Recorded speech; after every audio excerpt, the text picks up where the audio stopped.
Oh, well, everybody's heard about the bird. Bird, bird, bird. The bird's a word. Oh, well, a bird, bird, bird. Bird is a word. Oh, well, a bird, bird, bird. Well, a bird is a word. Oh, well, a bird, bird, bird. The bird's a word. Oh, well, a bird, bird, bird. Well, a bird is a word. Oh, well, a bird, bird. The bird's a word. Oh, well, a bird, bird, bird. The bird's a word. Oh, well, a bird, bird, bird. Well, a bird is a word. Oh, well, a bird, bird. The bird's a word. Oh, well, don't you know about the bird? Well, everybody knows that the bird is a word. Oh, well, a bird.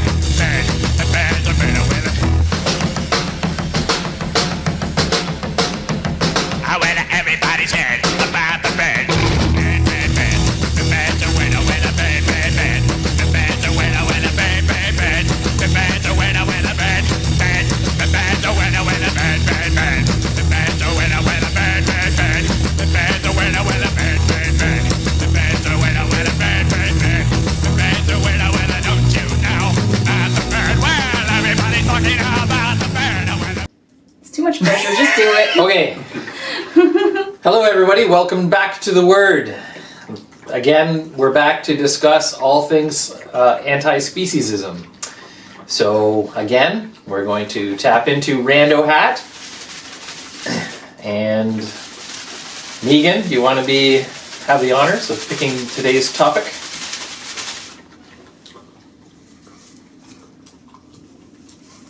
The topic is selected. Comment Jason made, the best human population is 0 in regards to climate change.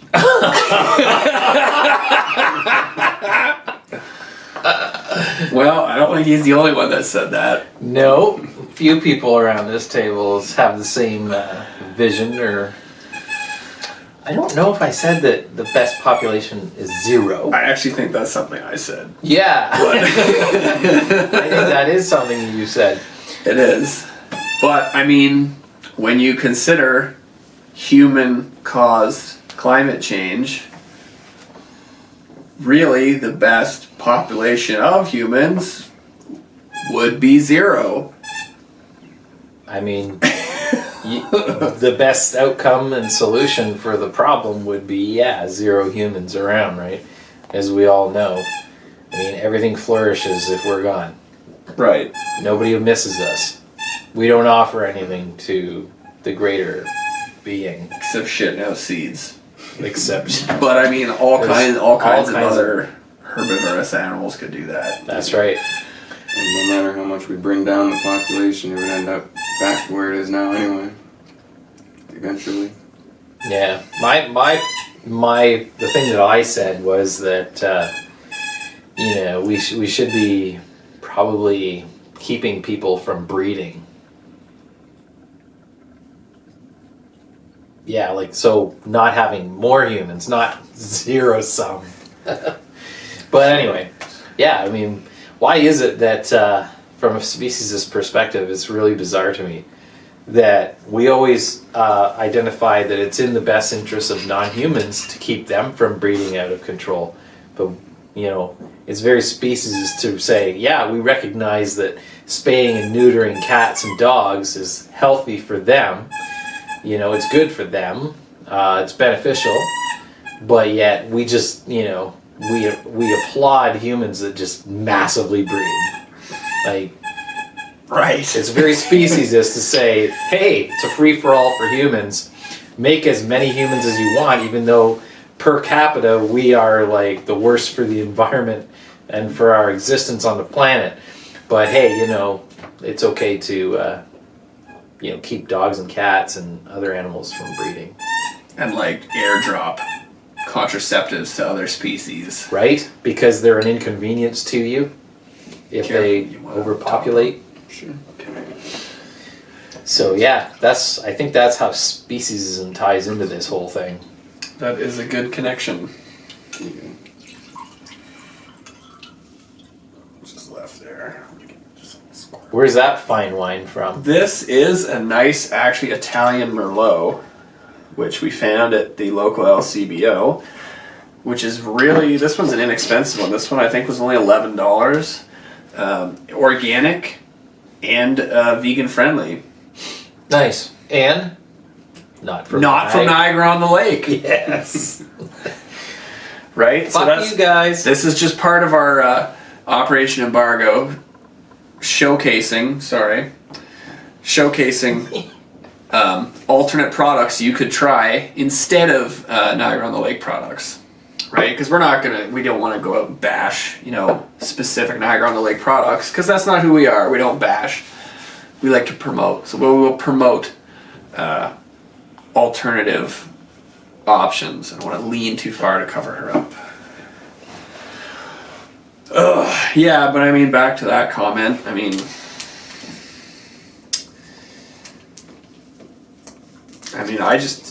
I don't believe in massive human breeding, because how many humans is enough humans? Like, don't we already have enough? I think so. Like, do we need more? Because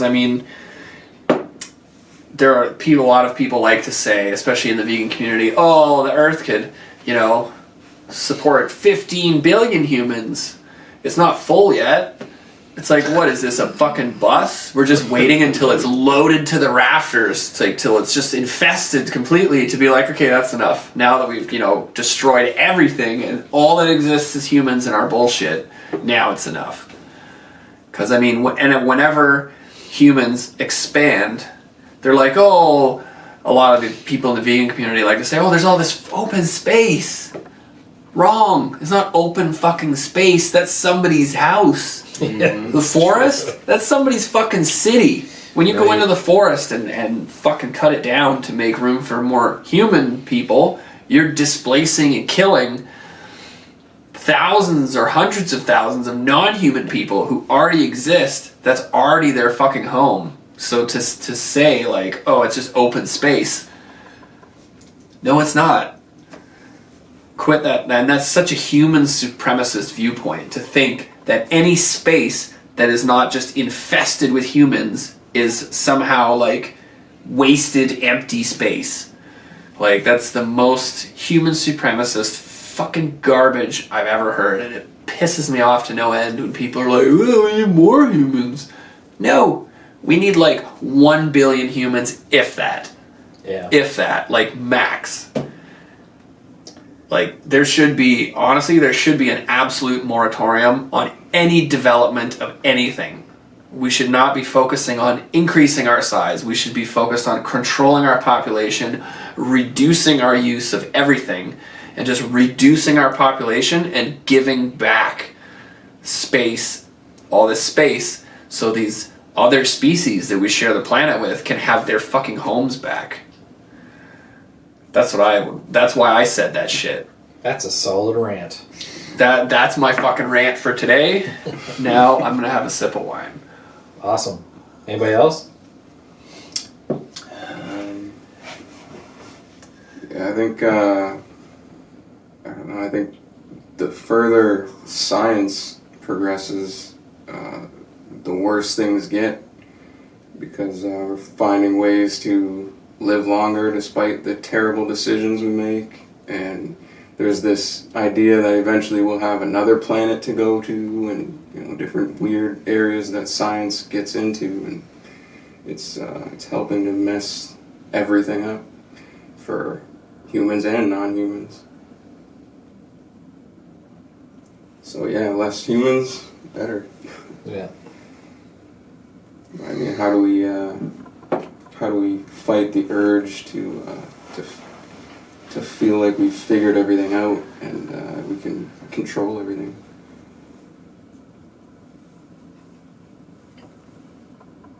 My turn. Yeah. Everybody looking at you. Obviously, if you're adding more people to the equation of Earth, every person has an impact. No matter how you live, you're going to have an impact that progresses climate change and accelerates climate change. And every other terrible thing that's happening to the planet.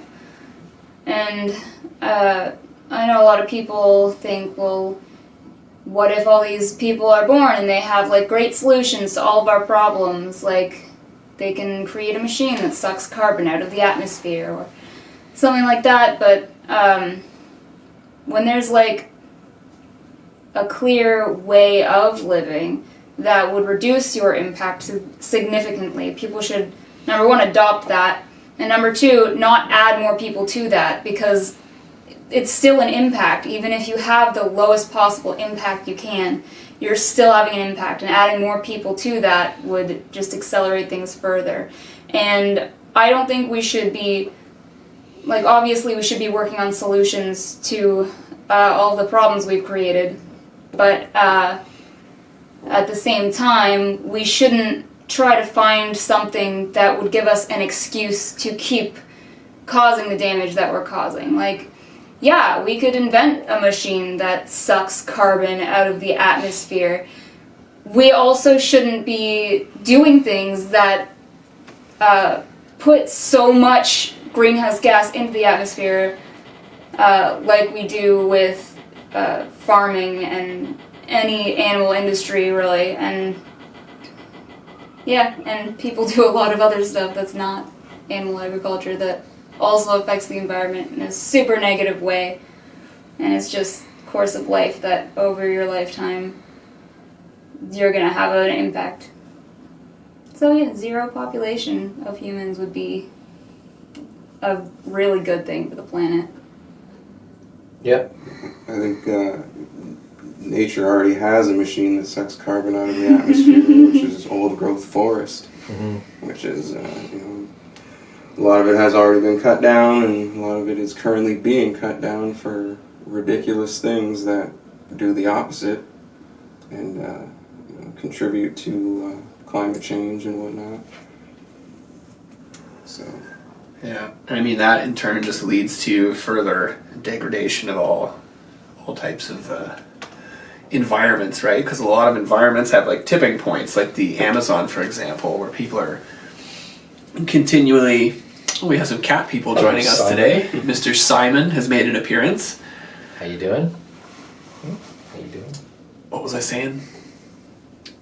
Tipping point. Oh yes, Amazon. So basically, the Amazon over the last few decades has just been continually, just cut down relentlessly, and you can only go so far before it's going to cause like a runaway effect, where the reduction in trees actually leads to a change in the evaporation pattern, which will drastically reduce the amount of precipitation, which will just destroy the entire ecosystem, and it'll then turn into something completely different, right? And I mean, that's home to probably the most diverse population of non-human people, like anywhere, really. So, I mean, we need to take these responsibilities seriously, and I mean, lose this human supremacist idea that like everything just exists for us, and anywhere that we have not fully exploited yet is like somehow being wasted, right? Because I mean, there's so much more to here than us, and there's so many people out there that just refuse to see that. I made a new friend. Including some of the most compassionate people. Yes. Yeah. Yes. Mm-hmm. I just met Simon today. He's a very lovely individual. How do we start to convince humanity that we need to reduce our numbers? How does that come to be? What needs to happen for... Well, I mean... I feel like the younger generation, people around my age, they already understand the impact of humans on the planet, and a lot, like, I don't know if majority, I don't know statistics, but a lot of the people that I know, they won't have kids because they know it would cause a new life, would cause more impact to the environment. That's good to know. Yeah, because I've heard a lot of people, especially women in the UK, are doing, they call it like a baby strike or whatever. Like they're specifically refusing to breed because like they're not got their heads in the sand. They can see like there is no future for generations beyond us. Like yeah, so they're actually they're actually considering the life of the individuals that they would bring into the world and what kind of quality of life they could expect, rather than just breeding for the sake of having the experience of breeding. Right, because Which is largely a very selfish motivation to have children in the first place, and which dominates, I think, most of the reasons why people have kids. right, Because they just want to have kids. and that's why my parents personally keep dogging at me to produce offspring, because they want grandchildren, and I'm like, that's not really a good excuse to create a life just because you want to enjoy the presence of a grandchild. Like, you need to consider the future that this child would have, and I mean, it's very obvious, unless you're completely ignorant of all facts and all science pointing the direction in which things are going to head. Like, the people that come after us, their existence is going to be abjectly worse than ours is. Yeah. And I mean, ours is worse than our parents' was. So I mean, and that's only thinking about it from that, careful buddy, that's only thinking about it from that very human-centric point of view, right? Where if you look at it from the like nature-centric point of view, as we expressed in previous episodes, that like the way that humans have been behaving for a very long time is literally follows the pattern of a virus, where we just ravage everywhere we go and just continually expand without any consideration to the effects of that we're causing onto this delicate web that makes life possible. I think that's been very well scientifically documented in the Matrix movie. Yeah. Yeah. And said by Agent Smith. Right. Right? When he's interrogating Morpheus. Right. But I mean, Good movie. it is a good movie. And I mean, he's not lying. He's not lying. And I mean, the only reason people get upset when you say this shit is because they're so steeped in their human supremacy that they cannot fathom admitting that they are not like the fucking shit of the they were not like the top of everything in the universe. Yeah, I was just thinking this morning, actually, when I was out walking with my dogs, that, viruses are kind of like nature's way of population control, because viruses only succeed when a population is overgrown to the point where viruses can spread fast and evolve quickly. So technically what we do with animal agriculture, I know we're kind of getting a little off topic, but This is a fairly loose topic. good, because what we do is we take massive numbers of animals and we confine them, and it becomes a breeding ground for viruses, right?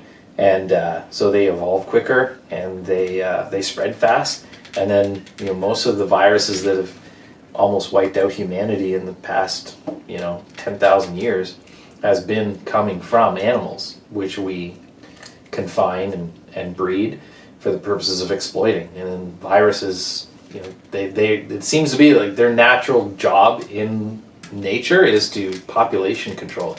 And so we're kind of like a big virus, spreading out around the globe where we're not supposed to be, and then viruses jump from the animals that we confine, and they inhabit us and we spread them. And then we look at the virus as the bad thing, but they're just trying to take care of nature to stop this virus, We're right? trying to stop what we're creating. We're creating a breeding ground for viruses through domesticated animals, which the viruses are trying to keep those numbers in check, and we fight that by injecting them with antibiotics and whatnot, and Yep. causing antibiotic resistance now, and superbugs and all this kind of Can't get away from nature. Nature Right. catches up. We'll find So, a way, yeah. I mean, we got to find a way of controlling our own populations and spreading ourselves out a little more, so that we don't have all these problems, and stop using animals and exploiting them. We can do a lot of things that doesn't really harm anybody. I mean, not existing doesn't hurt somebody. No, not existing is actually the complete absence of harm. Because I mean, not experiencing something positive is not necessarily negative. Right. But suffering is always negative. And if you're to exist, you would suffer, right? I mean, there's no, if I was never to exist, I would have, that would never have harmed me because I would never have existed to be harmed. Like, And you would never know what you were missing either. right, because you would not exist, right? Like, and that's why that they say there's no harm in not existing. Right.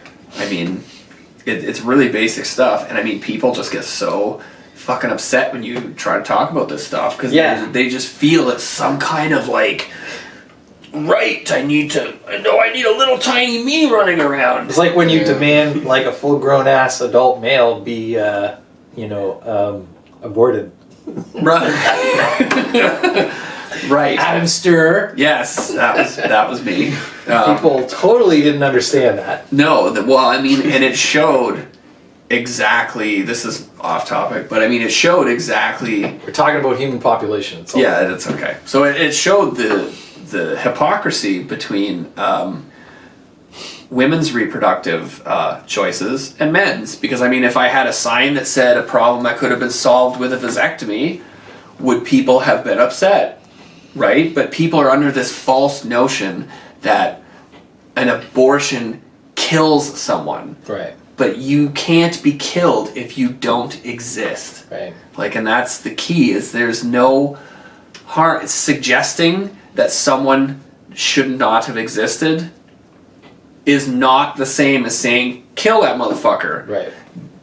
And suggesting that it is suggests to me that you're fucking garbage. Or you're just so lacking in intelligence that you can't make those connections as to what that sign is actually saying. Right, and that's that way it worked exactly as intended. Imagine that. A sign designed to make people mad made people mad. Oh wow. Yeah. Right? Yeah. I mean, maybe in future I'll go out with both the vasectomy sign and the abortion sign and see if people find one more offensive than the other, and I'll record their reaction. That would be a very interesting social experiment. Yeah. My prediction on that one is they would choose to find offense in one because they're offended by the other.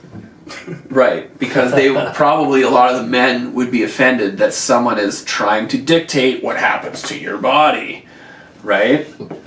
Right. Funny how now you understand that. Yeah. Right? Then that's the whole idea behind that tactic, right? Is to expose that kind of, it's Double standard. It's all this supremacist bullshit. Because I mean, male supremacy is the same bullshit as like white supremacy, like human supremacy. It's all the same fucking bullshit. Thinking that you are better than someone else for stupid reasons that it's not even there's no justification to believe that you're better than anyone else, human, non-human, or any other differences between us. And part of recognizing this huge problem with human supremacy is learning to recognize that we live in a finite environment with finite everything, and we share this environment with others. And to be good neighbors, we need to stop just taking everything that's not ours and stop fucking with all our neighbors, because eventually our neighbors are going to go, fuck you, and we're done. Mm-hmm.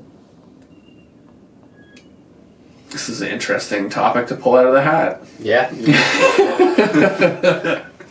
Yeah, it's been good. But I mean, I stand by that. I mean, that's like, it's also the same. It's very funny for me because there's a good portion of people who are vegan or against animal use who are also against capitalism for very clear reasons, because it's just not sustainable, right? It requires unlimited growth, which it's physically not possible when you're in a finite environment, right? And it's funny how people can recognize and understand that when you're talking about the human construct of a financial system. But when you try to suggest that perhaps there should be less people, or people should control their breeding more, all of a sudden this is a huge fucking issue, and you can't say that. But it's the same thing. It's a finite environment. You cannot have unlimited growth in a finite environment, and we are not the only ones in this environment, and we need to ditch this human supremacist fucking garbage and quit acting like we're king of the castle, because we're not. Yeah. One thing I noticed when I started doing activism, when I became an activist, was that people don't mind listening to solutions as long as it doesn't involve them doing something or them being expected to do something. As long as it's someone else doing something that they don't care about or it doesn't affect them, they're all for that change. But as soon as it becomes something that they have to change or that they have to do, all of a sudden it's like, well, no, we gotta find another avenue. You gotta find something that doesn't make me do anything. Right. Right. Yeah.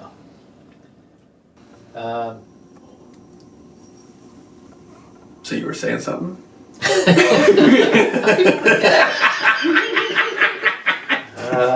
Yeah, okay, so you were talking about capitalism, and I think it's really important for us to understand that I think a large part of the reason why there's a lot of expectation on humans to procreate, and we have like as wide a berth as possible to procreate, is because we are literally batteries to capitalism.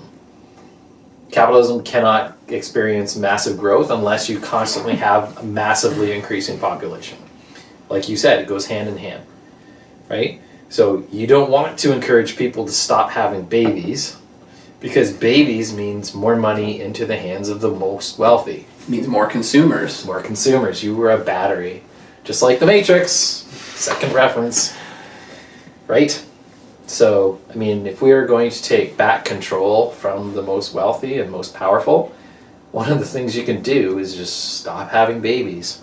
Stop producing new consumers, and the system collapses. And just enjoy your life making the money that you do for yourself. Yeah. And I mean, to close up, that would be my closing argument, because I do find that very hypocritical for people who are against capitalism, which is a good part of the vegan movement, because I mean, they see the obvious flaws in the system. But then they also refuse to acknowledge how continuing to create new consumers to feed this system, you're actually just propping the system up. I mean, you can hate it all you want, and if you're still actively doing what the system wants you to do, which is just to consume and also create new consumers to continue the cycle, that's some next level hypocritical bullshit there. So I mean, if you are against capitalism, don't feed the system. And I mean, not feeding that system, it has all kinds of trickle down benefits for the environment. I mean, where we can try as best we can to bring back from this cliff that we're at right now, where we're about to topple over this cliff and like breed ourselves into extinction, because we're just so far outpacing our environment's ability to support us. Like, these massive industrial systems that are killing us are actually necessary with the amount of population we have, because there's no physical other way to feed almost 8 billion people without industrial, mechanized agriculture. And even just food creation requires all these other industries. Like, even just to build a truck to deliver food, you need strip mines to get all the raw resources. You need to ship that all over the world. You need to refine it down. You need to create raw materials, which then need to be made into other raw materials and further processed and then put together, and then you create this one piece of equipment which is then used to in this other industrial cycle. And it's this huge pyramid of these industrial cycles that keep us alive, but these cycles are killing us. So if we want to escape this cycle, we need to bring down the number of people so we can support ourselves in a more natural form without requiring these massive industrial systems. And I mean, that would be beneficial to all other species as well as ourselves. And I mean, that's how this all ties into anti-speciesist, anti-human supremacist theory. And I'll shut up now. All right. My wrap-up's pretty simple. Less humans, less impact on climate change and environmental damage. That's pretty straightforward, simple, easy to digest, logical thinking. So, yeah, that's it. Done. Snap. Yeah, I think in order to, like if we weren't going to go to a zero,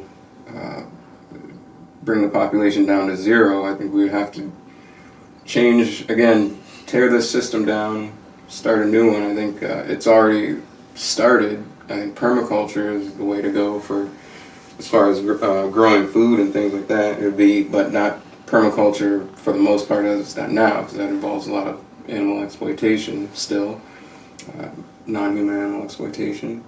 But I think veganic permaculture is the way to go. Food forests and things like that, where you know, it basically takes care of itself. There's no need for inputs. Once it's in place, it grows like a natural forest would grow, except the trees produce food, you know, the plants all produce food. And in cities, if people were to give up, you know, a strip of their yard, you know, at the back of their yard or something, a few feet, if everybody grew a few plants or, you know, a couple of fruit trees or something like that, there'd be enough land right there to feed much of the neighborhood. So I think if we started thinking like that, we could get rid of a lot of the mechanized crap and a lot of those industries. But I mean, pitching that to people now, and with the amount of people, the population, everything, the first thing everybody's going to say is that's going to be impossible. There's too many people. There's not enough space, and you know.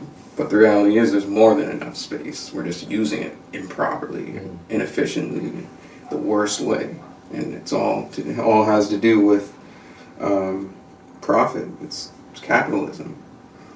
So yeah, it's. I think we need to tear the system down, and everything else will fall into place if the next system takes everything into consideration. Solid. My final thoughts is I don't think zero human population is necessary or practical, but I do think we need to get rid of, you know, through attrition, a huge number of the population. And I'm going to throw it out there, every male watching this should go to your doctor, get snip, go get a vasectomy tomorrow, next week, whatever. Go out, get it done. Enjoy the rest of your life. Your women will thank you for it. It saves them from a hassle that they have to go through. And enjoy your life, and don't bring any more batteries into this economic world where capitalism is God. You know, you can fight climate change, population problems, you save tons and tons of non-human people, and it helps bring down the human population. Go get the snip. My final words. All right, so thank you so much, Jason, for making this preposterous comment, which led to this great discussion today, where we dug pretty deep for having a sentence written on a piece of paper. So thanks y'all for watching, and we'll see you next week. Bye. Bye-bye. Well, everybody's heard about the bird. Bird. The bird's a winner. Well, a bird. Bird is a winner. Well, a bird. Well, a bird is a winner. Well, a bird. The bird's a winner. Well, a bird. Well, a bird is a winner. Well, a bird. The bird's a winner. Well, a bird. The bird's a winner. Well, a bird. Well, a bird is a winner. Well, a bird. The bird's a winner. Well, don't you know about the bird? Well, everybody knows that the bird is a